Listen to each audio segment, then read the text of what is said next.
Indian army ഒരു പാഷനാണ്. അത് it's a way of life. ആ ഒരു ലൈഫ് എനിക്ക് ഇഷ്ടമാണ്.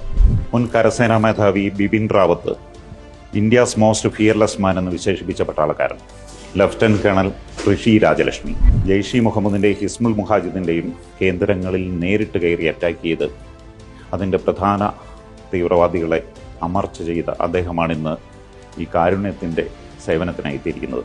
ജനിച്ച നാടിനു വേണ്ടി എനിക്ക് തിരിച്ചു ചെയ്യാൻ പറ്റുന്ന ഒരു സേവനമായി ഞാൻ കരുതും. So that is the best which I can give and I will be keep doing that. ഈ 2017 മാർച്ച് 4 ഒരു തീവ്രവാദികൾ ഇരിക്കുന്ന സ്ഥലത്തേക്ക് ഒരു സ്ഫോടക വസ്തുക്കളുമായി കയറുമ്പോൾ സ്വന്തം ജീവൻ അത് മനസ്സിലുണ്ടായിരുന്നില്ലേ? എൻ്റെ രാജ്യമാണ് എനിക്ക് പ്രധാനം. മറ്റുള്ളവർ രക്ഷപ്പെടുത്തി കൊണ്ടുപോകുമ്പോൾ താങ്കൾ കേൾക്കുന്ന പരിക്ക് കണ്ടിട്ട് ഡോക്ടർമാർ അന്തം വിട്ടു, അപ്പോൾ താങ്കൾ ഇങ്ങനെ തംസപ്പ് ചിഹ്നം അടിച്ചു എന്ന് പറയുന്നു. അങ്ങനെയൊക്കെ ഒരു മനക്കരുത്ത് എങ്ങനെ ഉണ്ടാകും? ഇന്ത്യൻ മിലിറ്ററി അക്കാഡമിയിൽ നിന്ന് പാസ് ഔട്ട് ആവുന്ന ഏതൊരു ഓഫീസറിനും ഉള്ളത്